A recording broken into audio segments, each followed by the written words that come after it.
Verilişin baş sponsoru Hacı Ceylon çayları.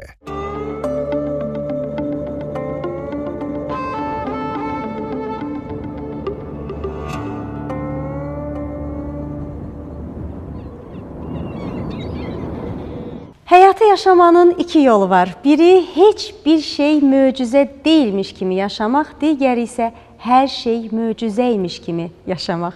Bugün Xəzərin sahilində bütün fəlsəfi qatların, bütün mənalarda hər zaman izahını geniş şəkildə verə biləcək, dərin elmə, dərin zehniyyətə malik bir insan, millət vəkili Fazil Mustafa olacaq. Fazil bəy, hər vaxtınız xeyir olsun. Xoş gördük, abadınız xeyir. Xəzərin sahilində sizi görmək bizə çox xoşdur. Və Fazil Mustafa fəlsəfə üzrə fəlsəfə doktorudur və biz əbəs yerə həyatın möcüzələrindən danışmadıq. Möcüzənin özü də özlüyündə həm də bir mifdir. Hər kəs individualdır. Xəzərin sahilindəyik. Artıq illərdir bu layihədə biz Xəzərlə bağlı, Xəzərlə bərabər qonaqlarla həmdəm oluruq və bilavasitə Xəzərin ruhunun yansıtdığı bizə və hətta bəzən möcüzəymiş kimi yansıtdığı bəzi hisslərin şahidi oluruq burada. Və siz Xəzərin sahilindəsiniz, özünüzü necə hiss eləyirsiniz və Xəzər sizə nəyi əxs eləyir? Əslində, Xəzər mənim üçün əlahidə bir neymətdir və bu neyməti həm də bir möcüzəmizdir bir çox hallarda əlbəttə bir möcüzəsidir. Xəzər deyək ki, qapalı bir göldür, amma Xəzərin fırtınası, küləyi, okeanın fırtınası küləyindən heç də geridə qalmır. Və bu hardan qaynaqlanır, bunu tapmaq çox çətindir. Hər göldə belə bir fırtınalı, belə bir təlatümlü bir görüntü yoxdur, xarakteri yoxdur. Və Xəzər bir xarakterli göldür və xarakteri olduğuna görə göllərin içində yeganə dəniz statusu almış, o qeyri-rəsmi olur, birinə bir ad vermirlər, amma qeyri-rəsmi bir ağsaqqal statusu olur, qeyri-rəsmi bir mötəbər, nüfuzlu, avtoritet bir mövqedə status qazanır.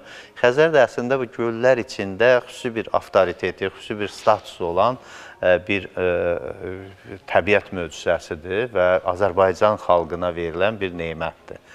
Biz bu neyməti bəzən Xəzər geri çəkilir deyirik bir balaca içərisinə doğru. Bu bizim Xəzərin bizdən küskünlüyüdür. Biz Xəzərə onun istədiyi dəyəri vermədiyimizə görə Xəzər bizdən bir balaca uzaqlaşır. Amma bu dünyada susuzlaşma qlobal bir problemin, susuzlaşmanın bir səbəbi kimi görək, Xəzər bizdən küsməsin. Yox, mən əslində o səbəblə də əlaqələndirməyin müəyyən dərəcədə tərəfdarıyam, amma həm də bunu bir obrazlı olaraq onu göstərmək olar ki, biz biraz Xəzərə daha layiq olduğu və onu qoruyacaq, onun neymətlərindən istifadə elədiyimiz qədər ona şükranlıqla yanaşacaq bir anlayışı daha çox inkişaf etdirsək, daha çox göstərsək, Xəzər bizdən uzaqlaşmayacaq. Nə eləməliyik, eləmirik? Birinci növbədə çirkləndirməməliyik, birinci növbədə istismar etməməliyik, birinci onun sərvətlərini, neymətlərini ağıllı şəkildə istifadə eləməliyik və eyni zamanda onun balıqlarına qidalandırıcı addımlar atmalıyıq. Onun hansısa bir şəkildə neftini götürürüksə, onu yerini ən azı çirklənməklə buraxmamalıyıq. Onu biraz daha fərqli şəkildə sahillərini azad buraxmalıyıq, sahillərini boğmamalıyıq. Hasarlarla, tikililərlə və başqa deyək ki, variantlarla Xəzəri o çəmbərə almamalıyıq. Biz Xəzəri çəmbərə almış, Xəzəri biraz o qəfəsə salmış bir anlayışla hərəkət edirik və bu da onu bizdən küstürür. Hər neymətlər də belədir, insan kimi onlar da küsə bilir. Bunun mümkün olan və mümkün olmayan səbəbləri var. Məsələn, siz millət vəkili olaraq müəyyən kürsülərdə bu barədə öz fikirlərinizi deyirsiniz, amma gəlin görək bu bəzən öz həllini tapırmı? O hasarlanma məsələləri illərdir danışılır və hər bir kəs bax o sahilin, o Xəzərin qoynunda onu öz sevgisini, öz məhəbbətini, öz istəyini, öz enerjisini ona vermək istəyir, amma məsələ öz həllini bəzən tapmır. Yox, tapır məsələ həllini, amma bu cəmiyyətlə bağlı məsələdir. Mən bunu heç bir halda deyək, hansısa bir direktiv, normativ akt ya qanunla tənzimlənən məsələ kimi baxmıram. İnsanların özü ilə bağlı məsələdir. Bugün bizim özümüz də əslində həyat tərzimizə diqqət eləsəz, həyat evlərimizə diqqət eləsəz, hamısında bir feodal qəsrlərin arxasında gizlənmiş insanlara bənzəyirik. Hasarlar 3 metr, 4 metr. Avropada bu hasarları görməyəndə təəccüblənirik. Taxtadan 2-3 işarə qoyulur ki, bura mənim ərazimdir. Biz özümüzü sanki qapalı saxlamaqdan zövq alırıq. O necə bizdə bir söz var, deyir ki, susmaq qızıldır. Əgər bu məsələdə biraz konservativ davranırıq, əslində danışmaq dəyərdir, susmaq yox. Susmaq insanın özünü qapalı saxlamaqdır, gizlətməkdir. Fazil bəy, çox maraqlı bir məqama toxunduq əslində. Bu həm də insanın natamamlıq kompleksidir. Bir insan özünü niyə bar yerdə saxlamalıdır? Bir insan özünü niyə hasarlar arxasında gizlətməlidir? Bir insan özünü niyə böyük çərçivələrdə, niyə kameralar altında özünü qorumalıdır? Bu qorunma refleksi birbaşa insanın özünün natamamlıq kompleksindən, qorxudan irəli gələn bir məsələdir. Azad deyilsən. Bəli, tamamilə doğru. Düşüncən azad deyil, əxlaqın azad deyil, hətta dəqiq durumun ad da azad qoya deyil. bilərik, güvənsizlik kompleksi. Güvənsizlik kompleksi odur ki, insan birinci bilgisinə güvənmir. İkinci, öz şəxsiyyətinə dəyər vermədiyinə görə onun başqaları tərəfindən yanlış dəyərləndirə biləcəyindən qorxur. Məsələn, elə insan var ki, öz şəxsiyyətinə o qədər güvənir ki, başqasının rəyi onun üçün bir dəyər, əhəmiyyət kəsb eləmir. Və bu məşhur fransız bir esse ustası var, filosofu, Alenin bir gözəl sözü var. Deyir ki, əxlaq qonşuda olan deyil. Əxlaq özünüzdəki olan, özünüzə aid olandır. Bizdə əxlaq qonşuda olana aiddir. Özümüzə aid olanı biz əxlaq kateqoriyasından çıxarmışıq. Özümüzü mühakimə etmə anlayışı yox. Biz qəsrləri aşa bilmirik. Biz öz komplekslərimizi aşa bilmirik. Və bunu müəyyən dərəcədə özümüzün uydurduğumuz bir əxlaq çərçivəsi kimi götürürük. Amma əslində bu əxlaq da deyil. Amma danışan insanın səmiyyətini də görə bilirsən, qabındakı, deyək ki, tutumu da görə bilirsən, bilgisini də görə bilirsən. Ona görə biz insanı danışdırmadığımıza görə, biz insan dinləmədiyimizə görə, üstəlik də insan o danışılan da biraz dedikodu janrına uyğun gələn, deyək ki, qeybət, vaxt öldürmək üçün danışılan insandan söhbət getmir. Vaxtı dəyərləndirən insandan söhbət gedir. Bizdə bütün həyatımız çox vaxtı öldürmək üzərində qurulub. Vaxtı necə, istirahətimiz də vaxtı öldürmək üzərində qurulubdur. Amma biz vaxtı necə qazanaq anlayışı ilə həyata baxışımız olsa, onda heç vaxt deməyəcək ki, filan şeyə vaxtım çatmadı, oxumağa vaxtım yoxdur, hansısa bir idmana vaxtım yoxdur. Bu məsələlər hamısı bizim bir bəhanələr kompleksini formalaşdır. Ona görə də biz bu qəsrlərdən çıxmalıyıq və Xəzər məsələsi əslində bizim üçün niyə böyük neymətdir? Bir dəniz, bir göl insan üçün bir diapazon açılımıdır. Məsələn, bir universitetin, deyək ki, 1 hektarlıq ərazisi yaxşı tələbə, yaxşı məzun yetişdirməyə imkan verməz. Bir universitetin 100 hektar ərazisi olmalıdır ki, sən universitetin binasından çıxandan sonra onun həyatında düşünərək, düşüncəni, deyək ki, biraz genişlikdə götürə bilərsən. Sənə onu təlqin eləməlidir ki, sən haradasan. Və biz, bayaq siz dediniz ki, hər birimiz o Xəzəri qorumalıyıq, hər birimiz özümüz nə isə etməliyik. Və biz də buradan öz sevgimizi, onu tərənnüm etmə jestimizlə bildiririk ki, biz səni görürük, biz səni bilirik, sən varsan. Amma bax gör, sənin sahilində bu insanlar da var. Bax və tanı. Ey tamaşaçı, sən həm bunu tanı, həm arxadakını tanı. Unutmayaq. Biz gedək təkcə ora çinməyək, təkcə ora gəzməyək. Yəni, bu layihənin həm də sətr altı bu mənası var. Görüntü olaraq, məqsəd olaraq bu mənası var. Bax, siz tələbələrdən danışdınız.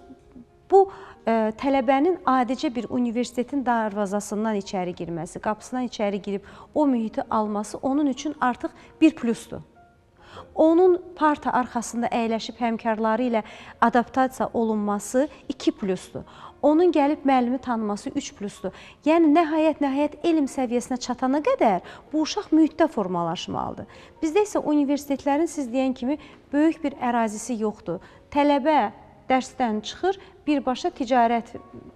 Məsəl üçün, Neft Akademiyasına tələbə qapıdan çıxır, birbaşa telefon alqı-satqısı, nə bilim, dönər mağazası və böyük bir tıxac olan yolla Bakı üzləşir. dövlətdə də elədi, hamısını da elədi, iqtisadda Onun da beynindəki hamısını da. elm, mühiti elə bilin ki, yəni bir mühitdən digər mühitə çox kəskin şəkildə düşür. Tamamilə doğru. Və onun o artıq bildikləri yaddan Bunun çıxır. çox doğru izahını verdiniz və dəniz həm də nəyə görə dəyərlidir? Bəs ingilislərin simvollu olaraq dəniz, okean, genişlik, ənginlik götürülür.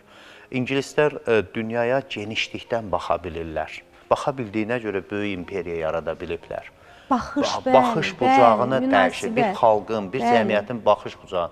Amma bizdə çatışmayan nədir? Mən həmişə onu qeyd edirəm ki, çatışmayan bir şükranlıq anlayışıdır. Bu, Amerika Birləşmiş Ştatlarında bir şükranlıq günü var. Amerikanı böyük eləyən o gündür. Mən hər zaman baxıram ki, bu günün üzərində indeksləşmiş bir Amerika cəmiyyəti, bir yaşadığı ərazi, Amerikaya gedirsən, hər yan bataqlıq, heç yaxşı iqlim orada çox azdır. Amma burada bunların bu məkana, yeni məkana adaptasiyasından sonra bir Tanrının verdiyi bir yeni bir ölkə, yeni dünya kimi qiymətləndirirlər və şükranlıq daşıyırlar. Cəmiyyətin bunu özü üçün əks etməsi, özü üçün bunun şükranlığın daşıması tamam fərqli bir Xəzəri bizim qarşımıza çıxar. Artıq heç kim, bir də görürsən kimlərsə dənizin qırağında bir çöp yığır, bir iki təşəbbüs göstərir başqalarını tərbiyələndirmək üçün. Amma ora qarpız qabığı atan, deyək ki, çöp atan, nəsə atan insanın tərbiyələnməsi üçün bu kifayət eləmir. Yəni, bu bütövlükdə elə bir insana verilən neymətin mahiyyəti anlaşılmalıdır. Bunu da ibtidaidən anlatmalısan. Ana, balaca, 2 yaşında, 3 yaşında uşağa anlada bunu gətirməlidir ki, bir nəsil artıq bilsin ki, bunu qorumaq lazımdır. Budur məsələ. Bu, həm də Xəzəri qorumaq, həm də sabah kitabxananı qorumaqdır. Xəzəri qorumaq, həm də elmi qorumaq. Xəzəri qorumaq, universiteti qorumaq. Yəni, bu şeylər hamısı bir Xəzərdən başlayan bəlkə də bir prosesdir. Əslində bu böyük bir yumağın, böyük bir kələfin ipinin ucudur. Bu bizim üçün görünməzdən gəldiyimiz bir nüans ola bilər. Amma bu əslində o qədər böyük anlam daşıyır ki və o qədər böyük, bəzən bilirsiniz, xırda mənəvi sədəqə nədir? Sədəqəni təkcə sən pulla, parayla, malla, mülklə verməməlisin. Sədəqə həm də bir nəfsdir, sədəqə həm də bir duadır. Amma bizim anlayışımızda elə deyil. Sədəqə həm də bir təbəssümdür. Bizim anlayışımızda elə deyil. Bizim anlayışımızda məsələn ehsan gülüşdür. Ehsan xoş sözdür. Təbəssümdür, bəli. Ehsan insana bir baxışdır. Normal, təqdir edici baxışdır. Bizdə ehsan nədir? Ehsan ancaq bizim təfəkkürümüzdə yeməkdir. Plov, yağlı plov, yanında da aşqarası. Halva. Və halva. Bu yeməkdən ibarət bir ehsan anlayışı var, sədəqə anlayışı var. Yəni biz bu anlayışı, Xəzər də odur, hamısı odur. Bir qarşına çıxan orta məktəbdə, yaxud da bir bağçada bir müəllimin davranışı sənin həyatında bir tərbiyəvi modelə çevrilə bilir. Biz bu modeli doğru tapa bilmiriksə, o model, bir müəllimin bir sözü sənin həyatında böyük bir dəyişim yaradır və sənin üçün hətta bəzən həyatın standartlarını müəyyən edir. Biz ondan onu o cövhəri, o nüvəni tuta bilmədiyimizdə, onda biz artıq müəyyən dərəcədə həyatda ipin ucunu itiririk. Ona görə də yaşadığımızın da dəyərini bilmirik. Məsələn, indi bizdə tez-tez söhbət edilir və sual da verilir. Məsələn, itirdikləriniz nədir, tutaq ki? Əslində, normal insan həyatda itirdiyi yoxdur. Hətta bir qəbir daşı da onun üçün bir qazandığıdır. Qəbir daşı da qazandığıdır. Hətta deyək ki, bir şikəstlik də onun üçün bir qazandığıdır. Yəni ki, bir insana verilən hansısa bir sınağın bir növüdür. Bu sınağın növünü sən qazanc kimi götürə bilmirsənsə, çünki onun sonunda hamı öləcək də, hamı yoxdur. Fanidir də dünya. Amma bu sınağın kimin də nə vaxt 1 il, 5 il, 10 il qabaq öləcəyi bəlli deyil. Amma bu sınağı özün üçün qazanc olaraq görmürsənsə, onda həmişə sən itkidən danışasan. Sən artıq demək, naşükür deyilən ya narazı deyilən insan tipində olacaqsan. Ona görə də narazılıq şəxsə yoxsulluq mənasına gəlmir. Yoxsul insan narazıdır. Narazı insan, zənginliyin narazılığı da çox faciəlidir, dəhşətdir, intihardır, başqa məsələlərdir. Və biz insanı biraz, dediyim kimi, o şükranlığa alışdırmalıyıq, cəmiyyəti şükranlığa alışdırmalıyıq, dövlətə görə şükranlıq. Məsələn, gözümü yumub açırsan ki, Xankəndi səndədir. Gözü yumub açsan ki, laçın səndədir. Amma bir 10 il qabaq deyirdin ki, ora dizin sürünərəm. Amma bu gün deyirsən, bir dənə elektrik orada işləmirsən, narazılıq eləyirsən ki, bu elektrik niyə işləmədi? Amma dünənə qədər deyirdin ki, ora heç olmasa yolu açın, mən dizin sürünəcəyəm. Dizin sürünəcəyəm deyən adam 10 ildən sonra bir elektrik orada işləmir deyə onun narazılığını video çəkib göstərir və bundan da çox belə qəzəblənirsə, bu demə, insan hələ özünü tapmamış insandır, özünü kəşf eləməmiş insan. Doğrudur və bizə işarə edirlər, Fazil bəy, reklamların zamanıdır və bizim hər zaman harda olmağımızdan asılı olmayaraq, nə gözəl ki, siz Xankəndi, Şuşa, Laçın, bax bu məkanların adını çəkirsiniz. Hər birimizin sığınıb, şükür edib, oturub, nə bilim, bölüşdüyümüz bir yer olur. O da çay süfrəsi ətrafıdır. Hara gediriksə deyirik ki, bir gözəl çay olsun və biz bu çayla öz hisslərimizi bölüşək. Hacı Seylon çayı bizim sponsorumuzdur. Hacı Seylon çaylarının baş sponsorluğu ilə biz Xəzərin sahilində layihəsini təqdim edirik tamaşaçılarımıza. Harda olmanızdan asılı olmayaraq Hacı Seylon çaylarından alın, qəşəng onu dəmləyin və bizi izləyin, sevdiklərinizi izləyin, istədiklərinizi oxuyun, xoş istirahət keçirin. Qısa aradan sonra buradayıq.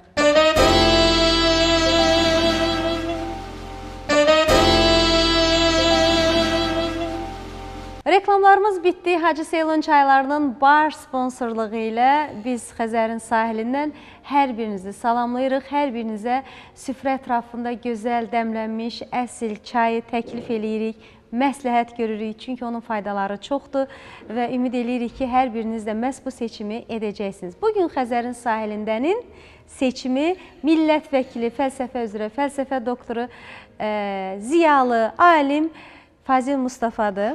Fazil bəy, biz çox gözəl bir məqamlara toxunuruq və sizin də o cümlədən sosial məsələlərə verdiyiniz narahatlıqdan dolayı olan fikriniz bu çox gözəldir. Alim impulsiv olmalıdır. Alim reaksiya verməlidir. Alimin bu reaksiyası onun xidmətidir. Və sizin təhsilə olan fikirləriniz mənə çox maraqlı gəldi. Bir yerdə müsahibədə dediniz ki, qız uşaqlarını təhsil haqqından azad etmək lazımdır. Nəinki azad etmək lazımdır? Təhsilsiz qız uşağı Azərbaycanda qalmamalıdır. Yəni, Azərbaycanın əsas problemi savadlı ana problemidir. Biz bu problemi çözməsək, Azərbaycan ziyalı mühitini, Azərbaycan elmi, intellektual mühitini inkişaf etdirə bilməyəcək. Biz bu günləri dərsdən gələn uşaqdan ən azı orta məktəb səviyyəsində bilgisi olub, biologiyanı, kimyanı, fizikanı, ədəbiyyatı Azərbaycan dilini soruşa bilməyən ana problemini həll etməyincə böyük bir çətinliklərlə qarşı-qarşıya qalacaq. Qonşu xalqlarda, başqa millətlərdə bu problemi çözdüyünə görə onlar müəyyən dərəcədə inkişaf elədilər, elmi və başqa sahələr. Yox, onlar bu problemi ödənişdən azad etməklə mi çözdülər? Yox, təkcə ödənişdən azad edin. Birinci növbədə cəmiyyətin tabuları yoxdur ki, qadın oxuması ilə bağlı, ona mane ola biləcək hər hansı bir şəkildə problemlər yoxdur. Əvvəllər var idi, məsələn, ingilislərdə də deyək ki, universitet təhsil ala bilmirdi qadınlar. Müəyyən dərəcədə qadına bir evdə qulluqçu kimi, hansısa bir seçki hüququ olmayan bir insan kimi baxırdılar. Amma sonradan bu yanaşmalar dəyişdi. Bu şərq toplumlarında isə qadının vəziyyəti daha ağırdır. Biz də müəyyən dərəcədə dünyəvi dövlət, Avropa dəyərlərinə sahib olan bir cəmiyyət qursaq da, amma qadına münasibətdə şərqliliyimizi qorumuşuq. Bu şərqlilik hər halda bizdə bu əxlaq tabuları altında anlaşılmağa çalışır, amma elə deyil. Əslində elə qadının özünə bu qədər baskı tətbiq eləmək, onu bu qədər aşağılamaq, bu qədər demək bilgi və düşüncə mühitindən kənarda tutmaq özü böyük bir əxlaqsızlıq məsələsi kimi gündəmə gəlir. Çünki sən hər kəs kimi dindirsən, özü üçün ən böyük dəyəri öz anasını hesab eləyəcəkdir. Öz anasını. Amma öz anasını dəyər hesab eləyən öz qızına təhsil verməyi düşünmür. Onun bir ana kimi dəyər qazanmasına önəm vermir. Və biz bunu Azərbaycan cəmiyyətində dəyişməliyik. Bu Sovet dövründə nisbətən bu dəyişdi. Qadının müəyyən dərəcədə təhsilə imkanları açıldı. Amma sonradan bizim bir gerilikçi bu düşüncəmiz, bilirsiniz, əvvəllər 19-cu əsrdə məktəblər açılırdı. Üsul-i cədid və üsul-i qədim. Üsul-i cədid yeni elmin, yeni təhsilin üsulunun tətbiqi olan məktəblərdir. Üsul-i qədim keçmiş mədrəsə, mollaxana sisteminin bərpa olunması, onun saxlanması üzərində qurulmuşdur. Bizdə indi bu üsul-i qədim, üsul-i cədidi üstələməkdədir. Və saxta dini bilgilər, insanların biraz mistik bir həyata meyillənməyi, onun bilgi həyatına meyillənməyinin qarşısını alır. Çünki bilgi düşünmək tələb eləyir. Mistikizm idarə olunma tələb eləyir.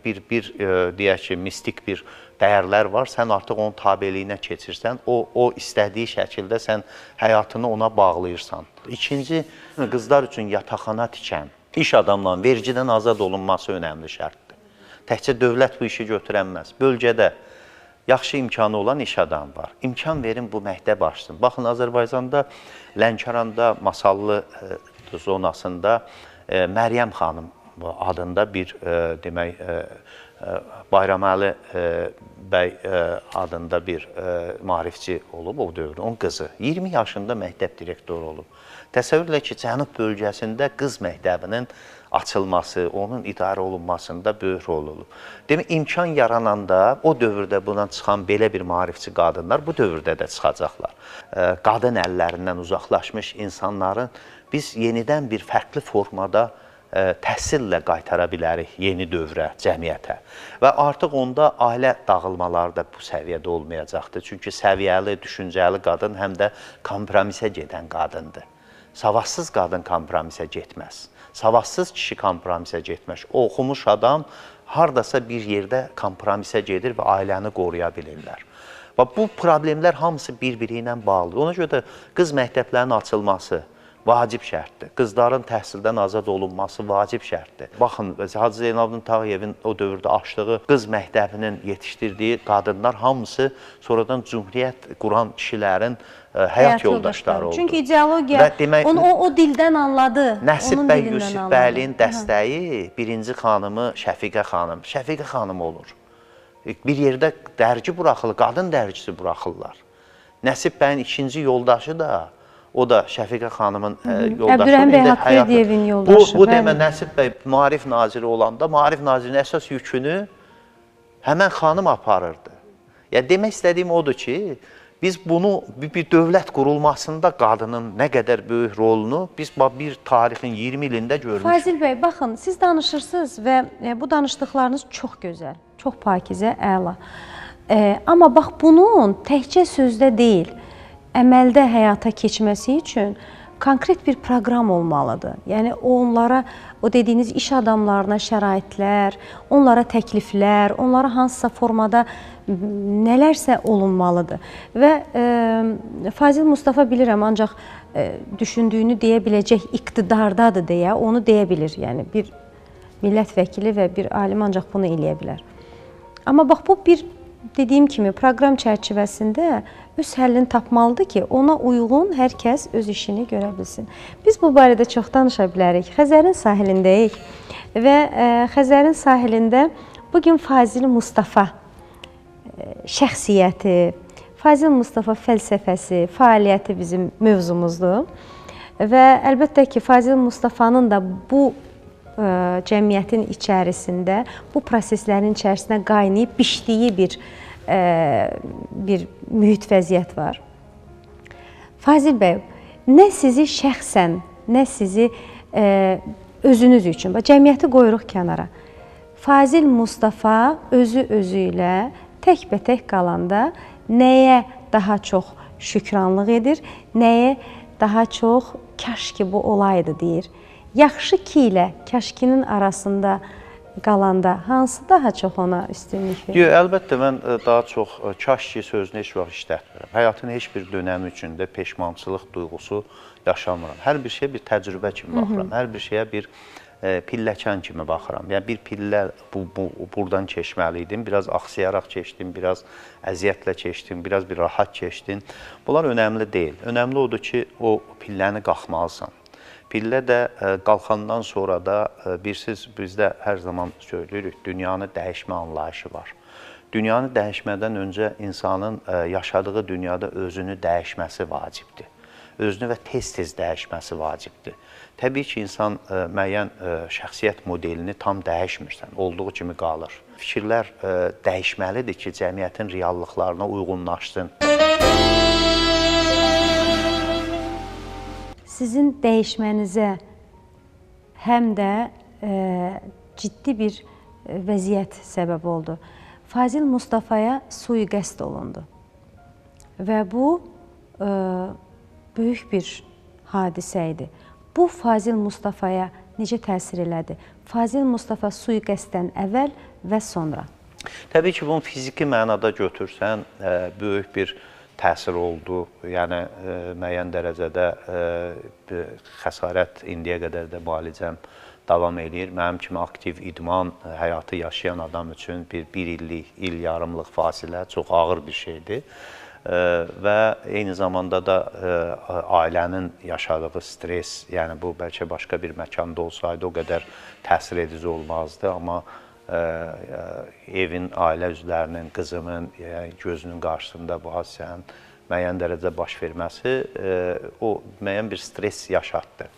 Amma bu sui-qəsdə mənim baxışım belədir. Bu atılan güllədir. Amma bu gülləyə qədər də yüzlərlə söz gülləsi, yüzlərlə hansısa bir maneçilik, əngəllər, hamısı, əslində bunlar hamısı bir sui-qəsdlərdir. Məsələn, biz baxırsınız, bir dəyərli bir alim, deyək ki, ölür, ya bir Əli Kərim, ya başqa bir bizim tanınmış yazarlardan ölür. Olan hamısı əslində sui-qəsdin qurbanıdır da. Biri söz sui-qəsdin qurbanıdır, biri məmur sui-qəsdin qurbanıdır, biri cəmiyyətin, deyək ki, ona kinayəsinin qurbanıdır. Mirzə Fətəli Axundov da sui-qəsdin qurbanıdır. Sabir sabun pişirirdi, sabununu almırdılar, yağ satırdı, quyruq yağı hazırlayıb satırdı, boykot eləmişdilər, almırdılar və 8-9 qız uşağın yanına qayıdıb onları çörək verə bilmirdi. Bu da sui-qəsddir. Yəni, sui-qəsdi biz sadəcə bir güllədən atılan bir qurşun kimi qiymətləndirməməliyik və bunlar da həyatda olmalıdır. Çünki bunlar insanı möhkəmlədir, bərkidir. Mən bu hadisələr başıma gələn bütövlükdə, siyasi həyatda hadisələr hamısı hansısa bir formada möhkəmlədir. Yaxşı bir söz var, deyim var. Deyir ki, səni öldürməyən zərbə səni daha da gücləndirib çıxarır. Və bütün bu zərbələr bizi çıxarır. Hətta öldürmüş olsa belə yenə də bizim rahatlığımız nədədir? Bizim rahatlığımız odur ki, özümüzdən sonra bir kitab qoyuruq, söz qoyub gedirik. Yəni, ən azı 50 il sonra, 60 il, 70 il, 100 il sonra kimlərsə varaqlayıb bu sözü qiymətləndirəcək. Yəni, 19-cu əsrdə qalan 1 milyon cahil bizim baba, nənələrimiz deyil ki. 19-cu əsrdə qalan Həsən bəy Zərdabidir, Axundovdur da. Kim qalacaqsa, dəyər odur. Dünən dediyim sözü bugün də deyirəm, sabah da deyəcəyəm. Nəfəsim gəldikcə deməliyəm. Bu deməliyəm odur ki, məni əgər sustura bilmirlərsə və sustura bilmirlərsə, mən demək varam, yaşayıram və söylədiklərim də əgər düşməni qıcıqlandırırsa və düşmənin təsiri altında olan öz xalqımın insanlarını qıcıqlandırırsa, bu mənim elə əsas qazancımdır. Çünki mən onları qıcıqlandırmaq üçün bunu deyirəm. Mən deyirəm ki, dəyişsinlər. Mən deyirəm ki, cəhalət, xurafat və başqa elementlər bir insan həyatını məhv edən əsas elementdir. İnsanın ən böyük problemi nədir? İnsanın ən böyük faciəsi cahillikdir. Tamamilə haqlısınız və bioloji dirilmənin və bioloji sağlamlığın da açarı sağlam və keyfiyyətli, faydalı qidalanmadır. O da Hacı Seylon çayıdır. Hacı Seylon çayları çox faydalıdır. bioloji insanı aktiv saxlayan bir qida məhsuludur. Əhval-ruhiyyəmizə çox gözəl təsir eləyir və siz də Hacı Seylon çaylarından alın, dəmləyin, əzizlərinizi başınıza toplayın və sevdiyiniz bütün proqramlara baxın. O cümlədən də bizə bir sözlə Hacı Seylon çayları bütün əhval-ruhiyyəni tənzimləyən yeganə sevimli içkidir. Qısa bir aradan sonra buradayıq. Gəlin sizə çaydan danışım. Çünki çay hər kəsin sevdiyi içki növüdür. İndi nəinki şərq ölkələrində, artıq bütün dünyada hamı əsl keyfiyyətli çay istəyir. Əsl keyfiyyətli çay isə bizə necə təsir eləyir? Əlbəttə ki, birinci olaraq orqanizmimizə öz müsbət təsirini göstərir. Əsl keyfiyyətli çay sinir xəstəliklərində, yorğunluqda, podaqrada, hətta göz yarası xəstəliyində belə yaxşı dəmlənmiş çayla həmin nahiyəni silsək, həmin nahiyə tez sağala bilir. Və əsl keyfiyyətli çay həm də bizim əhval-ruhiyyəmizə bir mənalı təsir edir və hər birimizin əhval-ruhiyyəmizi yaxşılaşdırır. Ona görə də biz dostlarımızla, əzizlərimizlə çay süfrəsi ətrafında görüşməyə üstünlük veririk. Bəs yaxşı, əsl keyfiyyətli çayı necə tapaq və hardan alaq? Əsl keyfiyyətli çayı çox axtarmağa ehtiyac yoxdur. Bu, Hacı Seylon çaylarıdır və Hacı Seylon çayları şəhərimizin bir sıra marketlərində satılır. Marketlərə gedirsiniz, Hacı Seylon çaylarını seçib tapırsınız, alırsınız və evdə dəmləyirsiniz. Hacı Seylon çayları əsl Azərbaycan brendidir və Şri-Lanka torpaqlarında yetişdirilən kolların pöhrələrindən hazırlanır. Və əmin olun ki, keyfiyyətinə əmin olmadığı heç bir məhsula Şri-Lanka hökuməti bu keyfiyyət nişanının vurulmasına icazə vermir. Hacı Seylon çaylarında isə bu var. Hər birinizin evinizdən, süfrənizdən gözəl dəmlənmiş, canımıza faydalı olan Hacı Seylon çayları əskik olmasın. 100% Azərbaycan brendidir və imtina edilməyəcək təklifdir. Hacı çay, imtina edilməyəcək təklif.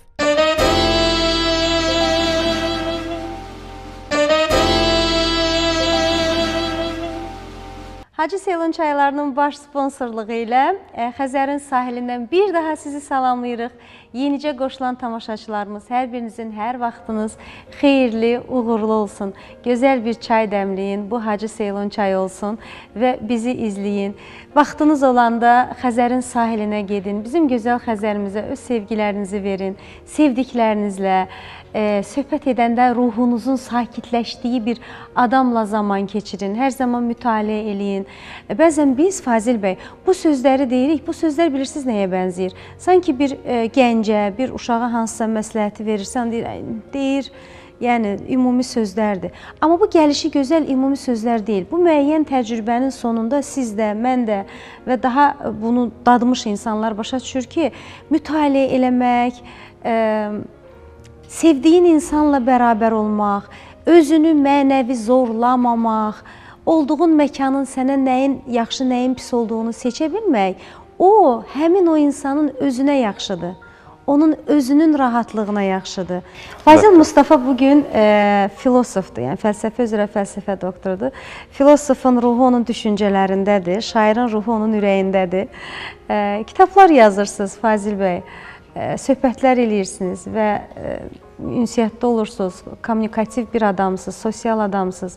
Heç ürəyinizdən, beyninizdən romantik, hiss dolu, şeirlər yazmaq var şeirləriniz? Var şeirlərim. Var, nə gözəl.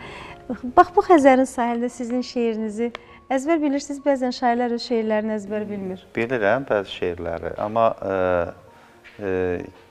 demək, əvvəllər mən çox yazmışam şeir. Yəni, bəlkə 35 ildir, 40 ildir yazmıram. Çünki qarşıma çıxmadı ona görə. Daha çox mən indi siz qeyd elədiniz, mən biraz təvazökarlıq naminə demirəm. Özümü filosof hesab eləmirəm. Mən bir siyasətçiyəm, sırada sadə bir siyasətçiyəm və sadəcə siyasətçi olaraq özümə aid olan birikimi, özümə aid olan dünya görüşünü başqa sahələrdə də zəruri hesab etdiyim dünya görüşünü çalışıram ki, əks eləyəm ki, müəyyən suallar qarşısında cavabsız qalmayım. İnsanlar çünki fərqli sferadan olan insanlardır və bu gün də həm də mən özüm ixtisaslı hüquqşünasam İxtisasca hüquqşünas olsam da mədəniyyət komitəsinin sədriyəm. Mədəniyyət problemləri ilə də biraz rahatlıqla ona görə məşğul ola bilirəm ki, bu sferanın da həm də içindəyəm. Hətta bu kiçicik bir haşiyə çıxın, fikrinizi unutmayın. Bütün siyasətçilər, bütün dahi insanlar, bütün hüquqşünaslar bilavasitə ədəbiyyatı çox yaxşı bilməlidirlər. Mən bir sənətşünas kimi, mən bir mədəniyyət sahəsinin insanı kimi deyə bilərəm ki, hamı ədəbiyyatı və incəsənəti yaxşı bilməyə məcburdur. Əlbəttə, bir siyasətçi üçün bunu bilməmək, burada axsamaq böyük bir problem yox. Ən azı birinci növbədə nitq problemi yaşayırsan, ritorika problemi yaşayırsan, hətta biraz da dramaturgiyanı bilmək çox önəmlidir. Çünki sən həm də bir auditoriya qarşısında çıxış eləyəndə, həm də elə bir tamaşada bir dram əsərinin hansısa bir aktyoru kimi özünü hiss eləməlisən və bir də fikri çatdırma baxımından onun sənin jestlərin, emosiyaların çox önəmlidir və bu hətta səsin tembrini doğru təyin eləmək də vacibdir. Orta məktəb illərindən şeir yazmışam və Azərbaycan jurnalında da o zaman dərc olunub. Çox sayda, hətta bir kitabım da çıxıbdır, şeir kitabım, amma mən açığı biraz ədəbiyyata fərqli bir yanaşmam var. Budur ki, siyasətlə artıq peşəkar səviyyədə məşğul olandan sonra mən şeirə qayıtmadım. Qayıtmadım ona görə ki, bilirsiniz, daha duyğusallığa biraz özümü yönətmədim. Çünki siyasət duyğusallığı çox sevməz. Şeirdə bir şairin məsuliyyətsizliyi yaxud da bir şairin hansısa bir şəkildə özünə qapalığı bir problem yaratmaz. Cəmiyyətdə bir şəxsi qoyarlar kənarda, öz bildiyini elə. Amma bir siyasətçinin məsuliyyətsizliyi, bir siyasətçinin yayınması, diqqətini başqa sahələrə çox hədsiz yönətməsi bir xalqın taleyində, yaxud da bir idarə elədiyi bir cəmiyyətin, ya onun tərəfdarlarının taleyində əhəmiyyətli rol oynaya bilər. Və sən başqasının taleyini başqa istiqamətə yönətməyə mütləq məsuliyyət daşımaz. Bir çox hallarda hətta özündən çox vaxt ailənin məsuliyyətini daşıyırsansa çiynində, həm də onun məsuliyyətinə aid olan məsələləri düşünməlisən. O baxımdan da şeir bu gözəl şeirləri yazmamağınızın, belə deyək də, yazmama səbəbini açıqlamağınıza bir dırnaqarası bəhanədir. Bəhanədir, əlbəttə. Gəlin şeirin özünə. Bax, dolayısıyla hələ də o şeiri demək məsələsinə biraz çətinliklə gəlirsiniz. Şeirlər yadımda çox qalan yoxdur, amma bir əsas 20 yaşında yazdığım bir şeir vardı.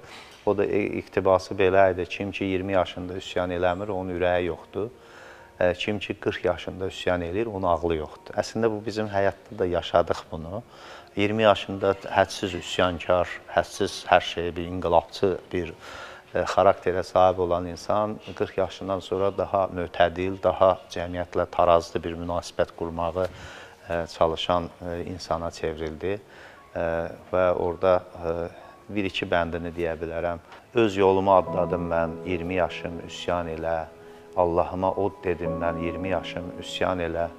Gözlüyüm mü qalxım olsun, 40 yaşında ağlım olsun, Allah bu gün axırım olsun, 20 yaşım üsyan elə. Üzzədir ağıl ürək, ağıla mı baxır ürək, od götürüb yanır ürək, 20 yaşım üsyan elə. Belə ömrün 40-ı ölsün, anamın mən oğlu ölsün, 20 yaşım üsyan elə. Nə maraqlıdır.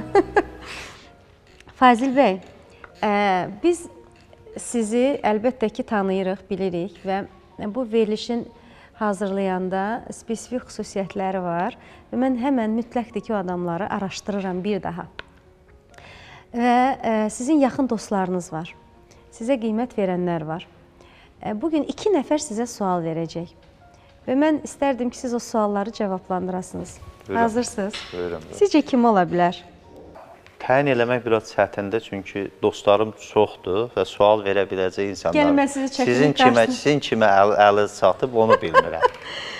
Biz araşdırdıq və məlum oldu ki, bir neçə dostlar var və bir neçə dostların içərisində təbii ki, biz yalnız ikisini seçə bilərik. Və ruhla bioloji varlığın arasında olan o vəhdəti əlbəttə ki, sizin dostlarınızdan bir adam yarada bilir. Bax, onun sizə sualını sizə verirəm. Fazil Mustafayev dəyərli millət vəkilimizi mən elminə, məntiqinə güvənirəm, proqnozlarına inanıram. Soruşardım, Zəngəzur məsələsi bu ilmi nə vaxt həll olacaq? Bu Seyfəddin Əsəd demək bizim həkim dostumuzdur, sağ olsun verdiyi suala görə. Zəngəzur məsələsi əslində elə bir tibbi nöqteyi nəzərdən yanaşmaq lazımdır. Yəni, həkim gərək bunu daha yaxşı bilər. Ermənilərin müalicə olunmasından asılıdır.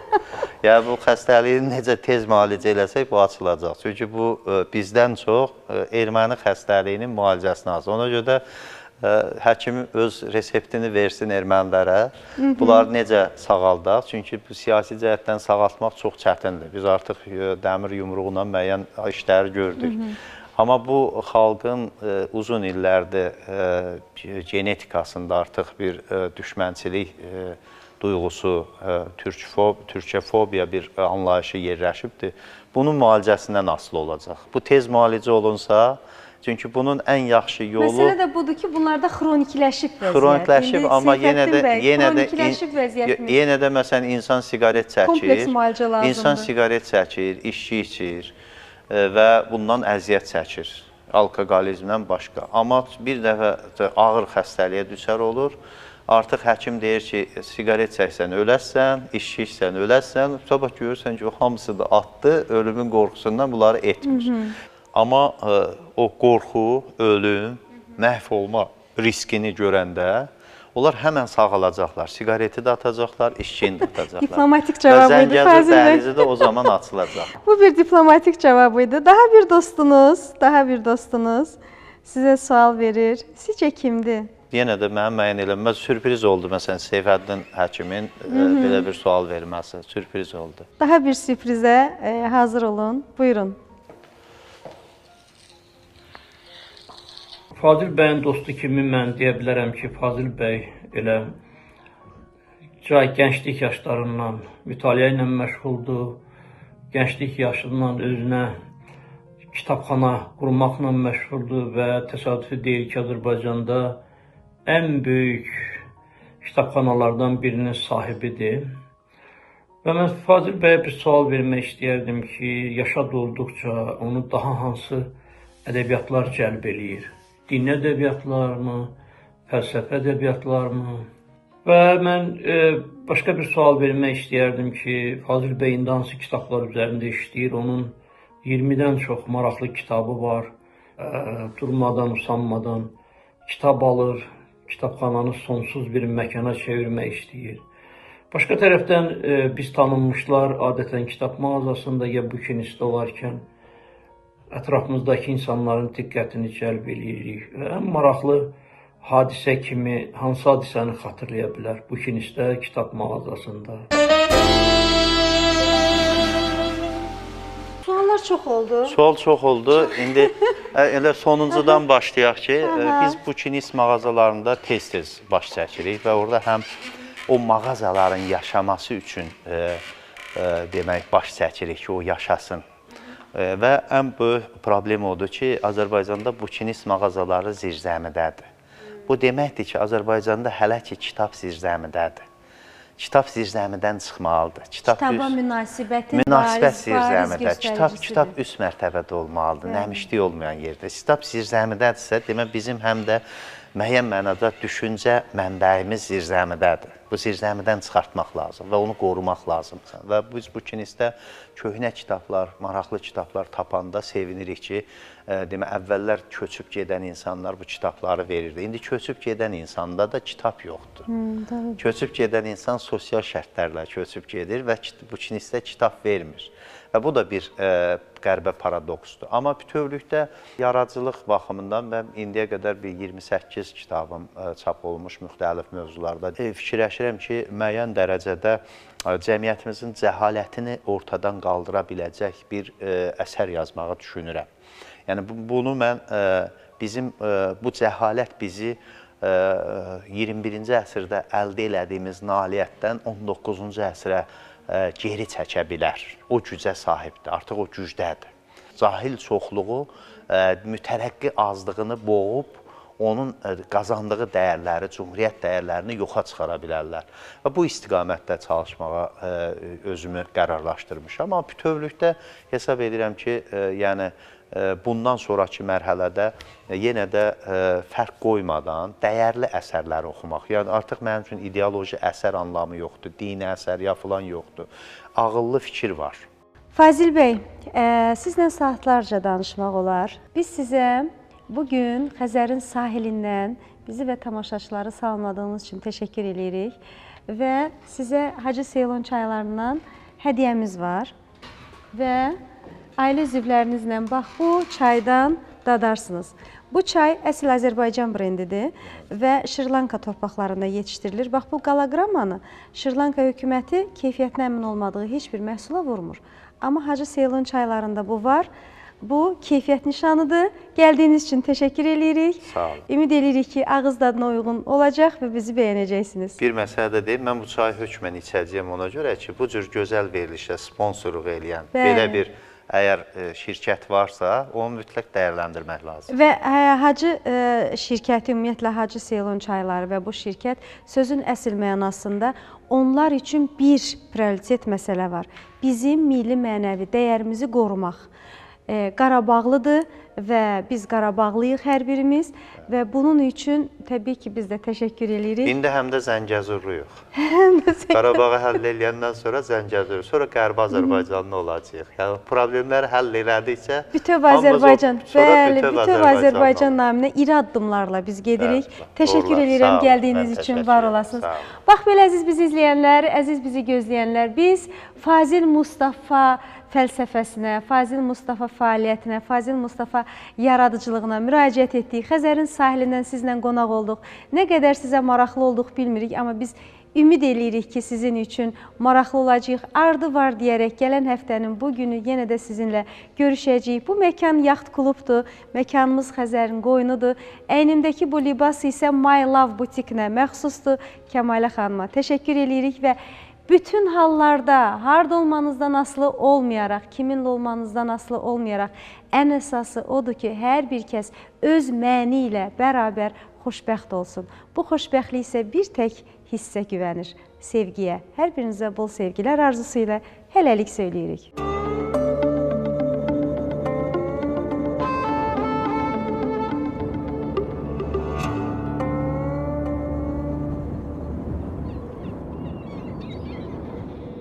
Verilişin baş sponsoru Hacı Seylon çayları.